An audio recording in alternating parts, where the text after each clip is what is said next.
Sir నమస్కారం sir. నమస్తే అండి. సార్ మెగా హీరోస్ ఒక కఠిన నిర్ణయం తీసుకున్నారని సోషల్ మీడియాలో అండ్ కొన్ని కథనాలు రావడం మనం చూస్తున్నాం సార్. అంటే వాళ్ళ ఫ్యామిలీ నుంచి ఏ హీరో కూడా ఒక ముగ్గురు డైరెక్టర్స్ తోటి సినిమాలు తీయకూడదు. ఆ ముగ్గురు డైరెక్టర్స్‌ని వాళ్ళు బ్యాన్ చేసేసారన్న వార్తలైతే వైరల్ అవుతున్నాయి సార్. అయితే ఇప్పుడు చర్చ జరుగుతుంది. ఎవరు ఆ ముగ్గురు డైరెక్టర్స్? నిజంగా మెగా హీరోస్ ఇటువంటి నిర్ణయం తీసుకున్నారా అన్న చర్చ అయితే ఒకటి జరుగుతుంది సార్. మరి ఆ ముగ్గురు డైరెక్టర్స్ ఎవరు? మరి ఈ వైరల్ అవుతున్న వార్తలపైన మీ ఒపీనియన్ ఏంటి సార్? అంటే కొరటాల శివ హుహు. తర్వాత ఇప్పుడు లేటెస్ట్ శంకరుడు, శంకర్. తర్వాత ఇంకొక డైరెక్టర్ పేరు బోయపాటి సి. బోయపాటి శ్రీను, వినయ విధేయ రామ. హ్మ్. వినయ విధేయ రామ, శంకర్, గేమ్ చేంజరు ఈ రెండిటికి ఒక పోలిక ఉంది. హ్మ్. రెండు సినిమాలు కూడా సంక్రాంతి బరికే వచ్చినాయి. అవును. అంటే అది కరెక్ట్గా 2019 ఎన్నికల కంటే ముందు వచ్చింది ఆ సినిమా. ఆ సంక్రాంతికి వచ్చింది. హ్మ్. ఆ సంక్రాంతి బరిలో బాలకృష్ణ గారు కూడా వచ్చారు. అంటే 3 సినిమాలు ఇప్పుడు ఎవరైతే ఉన్నారో వాళ్ళే వచ్చారు అప్పుడు కూడా. గేమ్ చేంజర్ ప్లేస్లో వినయ విజయ రామ, డాకు మహారాజ్ ప్లేస్లో కథానాయకుడు, అలాగే సంక్రాంతికి వస్తున్నాం ప్లేస్లో F2 ఇవి రిలీజ్ అయినప్పుడు. అప్పుడు F2 సక్సెస్ కొట్టేసింది, మిగిలిన 2 సినిమాలు దెబ్బతిన్నాయి. అవును. అయితే ఈసారి F2 F3 కంటే కూడా బెటర్ కంటెంట్తో సంక్రాంతికి వస్తున్నాం వచ్చింది. అది 1వ ప్లేస్ కోసం యుద్ధం చేస్తోంది. ఆ యుద్ధం ఎవరితో చేస్తోంది? డాకు మహారాజ్తో చేస్తోంది. బాలకృష్ణ గారు గట్టి పోటీ ఇచ్చాడు ఈసారి. 2019లో వదిలిపెట్టేశాడు, కానీ ఈసారి వెంకటేష్కి దారి ఇవ్వట్లేదు ఆయన. పూర్తిగా వెంకటేష్కి దారి వదిలేసినటువంటి సినిమా వినయ విధేయ రామ లాగానే గేమ్ చేంజర్ కూడా. అది పోలిక శంకర్కిను బోయపాటి శ్రీనుకి. హ్మ్. అందుకని బోయపాటి శ్రీను, శంకరు, అలాగే ఆచార్య లాంటి ఘోర పరాభవ చిత్రం ఇచ్చినటువంటి కొరటాల శివని ముగ్గురిని పక్కన పెట్టేశారు అని వార్తలు రాస్తున్నారు, కానీ పక్కన పెట్టేసి ఉంటారని నేనైతే అనుకోవడం లేదు. ఓకే. ఎందుకంటే ఒక సినిమా ఫెయిల్ అవడానికి రకరకాల కారణాలు ఉంటాయి. ఒకే హీరోతో ఒక డైరెక్టర్ గారు ఒక ఫ్లాప్ తీసి అదే హీరోతో అదే డైరెక్టర్ గారు ఇంకొక హిట్ ఇచ్చిన సందర్భాలు అనేక ఉన్నాయి. మెగా కాంపౌండ్లోనే జరిగినాయి అవి, బయట కూడా కాదు. ఇప్పుడు కోదండరామిరెడ్డి గారితో అనేక సినిమాలు చేశాడు ఆయన, దాదాపు 20 సినిమాల పైన చేశాడు చిరంజీవి గారు. అవును. మరి అన్ని సినిమాల్లో అన్ని హిట్లు లేవు కదా, కొన్ని ఫ్లాపులు కూడా ఉన్నాయి. వేట లాంటి డిజాస్టర్ ఉంది. అదే డైరెక్టర్ని ఆయన పక్కన పెట్టేసి ఉంటే ఆయన ఆ తర్వాత చేసినటువంటి అత్తకు యముడు, అమ్మాయికి మొగుడు కావచ్చు, దొంగ మొగుడు కావచ్చు, హ్మ్. పసివాడి ప్రాణం కావచ్చు, ఇవన్నీ వచ్చేవా? ఆయన తీసిన హిట్లే కదా అవన్నీ. అవును. ఈవెన్ నిన్నో మొన్నో 32 ఇయర్స్ కంప్లీట్ చేసుకున్నటువంటి ముఠా మేస్త్రి కూడా కోదండరామిరెడ్డే కదా డైరెక్టరు. ఇలా అనేక మంది. ఇప్పుడు యుద్ధభూమి అనే ఒక డిజాస్టర్ చేశాడు ఆయన, రాఘవేంద్రరావు. అది చేసిన తర్వాత కదా ఘరానా మొగుడు అనేటువంటి పెద్ద హిట్ ఇచ్చింది. మరి ఆ రోజునే రాఘవేంద్రరావుతో సినిమాలు చేయను అనుకుంటే ఏంటి పరిస్థితి? అందుకని డైరెక్టర్లు హిట్లు ఇస్తారు, ఫ్లాప్లు ఇస్తారు. అలాగని ఆ డైరెక్టర్లను పక్కన పెట్టేయటం జరగదు. కాకపోతే ఏంటంటే కొంచెం కేర్ తీసుకుంటారు. చిరంజీవి గారి విషయంలో కొంతమంది మీద ఇలాంటి ప్రచారాలు జరిగాయి గతంలో కూడా. అంటే బిగ్ బాస్ అనేటువంటి సినిమా వచ్చిన తర్వాత విజయ్ బాపినేని గారికి ఆయన డేట్స్ ఇవ్వలేదు. ప్రతి బర్త్డేకి బాపినేని గారు వెళ్ళి ఆయన్ని విష్ చేసేవారు. చిరంజీవి గారు మీడియా ముందు ఈ సంవత్సరం బాపినేని గారితో సినిమా చేయబోతున్నానని చెప్పేవాడు, కానీ అది జరిగేది కాదు. కానీ ఆయన చెప్పేవాడు, ఆయన చెప్పేవాడు. కానీ ఒక టైంలో ఆయన వేరే డైరెక్టర్ని తీసుకుని వెళ్ళాడు. బాపినేని గారు నేను ప్రొడక్షన్ చేస్తాను, నేను ప్రొడ్యూసర్గా ఉంటాను, ఇతను డైరెక్ట్ చేస్తాడు సినిమాని అని కూడా ఓ డైరెక్టర్ని తీసుకెళ్ళాడు. దాని మీద కూడా చర్చలు జరిగాయి. అది మెటీరియలైజ్ కాలేదు. ఇంకా బాపినేని గారితో సినిమా చేయలేదు ఆయన. బిగ్ బాస్తో అయిపోయింది ఆ రిలేషన్. పట్నం వచ్చిన పతివ్రతలతో మొదలైన ప్రయాణం అనేక సినిమాలు నడిచి అనేక హిట్లు ఇచ్చి బిగ్ బాస్తో ముగిసింది. ఇలాంటి కొన్ని ఎక్స్పీరియన్సెస్ ఉన్నాయి. వీటిని దృష్టిలో పెట్టుకుని ఇలాంటి పుకార్లు పుట్టిస్తూ ఉంటారు.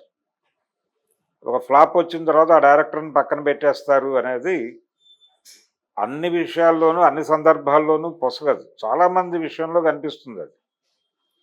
కొంతమంది ఆ డైరెక్టర్ల టాలెంట్ మీద వీరభక్తితో వాళ్ళకి ఫ్లాప్లు వచ్చినా కానీ పిలిచి తన బ్యానర్లో సినిమా చేయించుకున్న హీరోలు కూడా ఉన్నారు. ఉమాచండి, గౌరీ శంకర్లు కథ తర్వాత హరిశ్చంద్ర ఫ్లాప్ అయిన తర్వాత విజయ యూనిట్ నుంచి విజయ ఆఫీస్ నుంచి కేవీ రెడ్డి గారిని బయటకు పంపించిన రోజుల్లో ఆ తర్వాత రామారావు గారు పిలిచి కృష్ణ సత్య సినిమా చేయించుకున్నాడు తన బ్యానర్లో. ఆ సినిమా హిట్.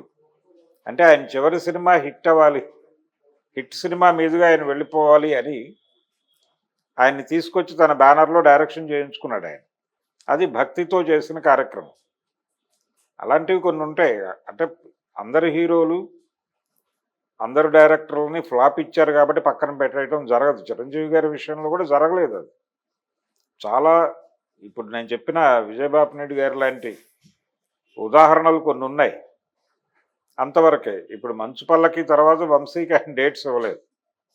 దానికి రకరకాల కారణాలు ఉంటాయి. వంశీ సెలెక్ట్ చేసుకునేటువంటి సబ్జెక్టులు, వంశీకి వచ్చే ప్రొడ్యూసర్లు, ఆ రేంజ్ దాటి చిరంజీవి వెళ్ళిపోయాడు. అందువలన ఆ కాంబినేషన్ సెట్ అవ్వలేదు మళ్ళీ. అప్పుడు చిరంజీవి చేస్తున్నటువంటి కథలు లాంటి కథలు ఈయన డిజైన్ చేయకపోవడం కూడా లోపం కావచ్చు. కానీ వంశీకి సినిమా చేయకూడదని చిరంజీవి అనుకున్నాడని ప్రచారం చేస్తే ఎలాగా? అది కరెక్ట్ కాదు కదా. అందుకని ఆయన హిట్లు ఫ్లాప్లు అవి పట్టించుకోకుండానే ఆయనకి సినిమా చేసేట్టుగా విశ్వనాథ్ గారికి ఆపద్బాంధవుడు సినిమా కావచ్చు, అంతకుముందు ఆయన చేసినటువంటి స్వయం కృషి టైంకి పసివాడి ప్రాణం లాంటి పెద్ద హిట్ ఇచ్చున్నాడు కదా ఆయన.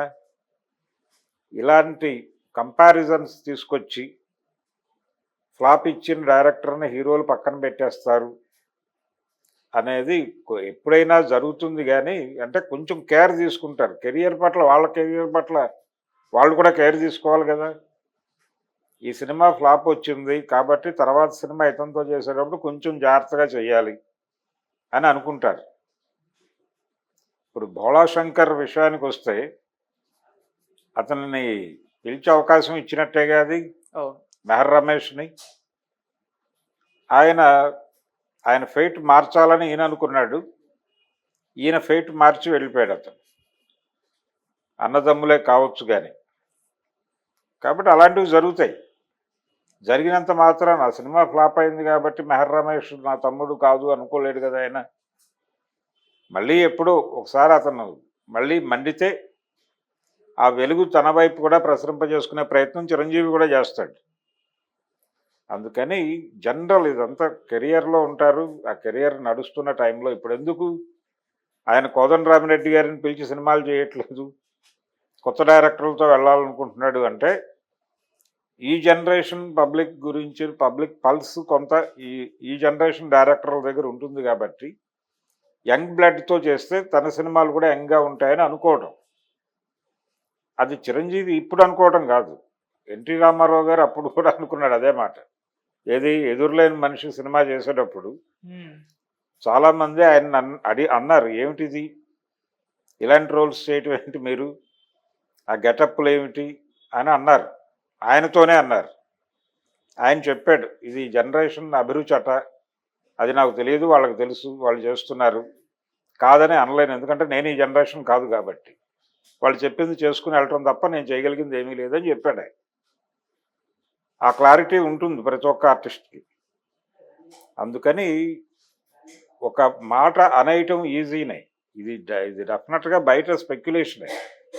వీళ్ళు ఏదో బోయపాటిని లేకపోతే శంకర్ని అలాగే కొరటాల శివని పక్కన పెట్టేశారు, ఇంకా కాంపౌండ్లోకి ఎంట్రీ లేదు వీళ్ళకి అని జరుగుతున్న ప్రచారం ఒక వీరభక్తితో చేస్తున్న ప్రచారమే తప్ప వాళ్ళు అన్న మాట అయి ఉండదు. మెగా హీరోల నుంచి వచ్చిన మాట అయితే అయి ఉండదు. ఇది బయట స్పెక్యులేషను, వీరభక్తితో చేస్తున్నటువంటి ప్రచారం. అంటే ఒక డైరెక్టర్ ఫ్లాప్ ఇచ్చిన తర్వాత ఆ డైరెక్టర్ గురించి బ్యాడ్గా మాట్లాడటం అనేది అభిమానులు చేస్తారు.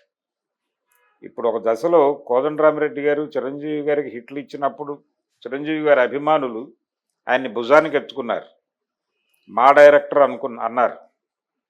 ఒక దశలో చిరంజీవి గారితో ఆయన చేసిన సినిమాలు దెబ్బతింటూ బాలకృష్ణతో చేసిన సినిమాలనే ఆడాయి. అనసూయమ్మ గారు అల్లుడు టైంలో, అనసూయమ్మ గారు అల్లుడు, తర్వాత నారి నారి నడుము మురారి, ఈ సినిమాలన్నీ పెద్ద హిట్లు అవుతున్న టైంలో చిరంజీవి గారి సినిమాలు ఫెయిల్ అయినాయి.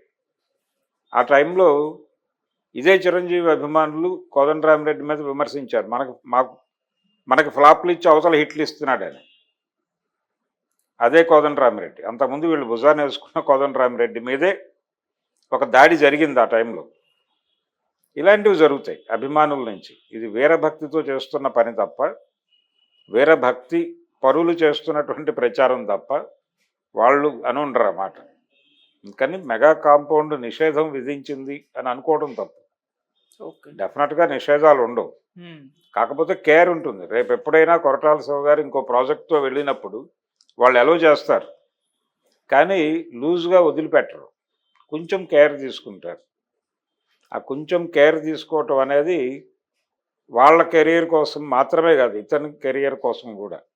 ఇతను ఆ పాత ఫ్లాప్ నుంచి బయటపడటానికి ఒక కొత్త హిట్ ఇస్తే బయటపడిపోతాయి. అందుకని మళ్ళీ రావచ్చు, వీళ్ళ కాంబినేషన్లో సినిమాలు రావచ్చు, హిట్లు అవ్వచ్చు, ఏదైనా జరగచ్చు. జరిగినప్పుడు ఇవన్నీ మర్చిపోతారు ప్రపంచం. అది జరగకపోతే ఇవి గుర్తుండిపోతాయి. Okay sir, thank you so much. Thank you.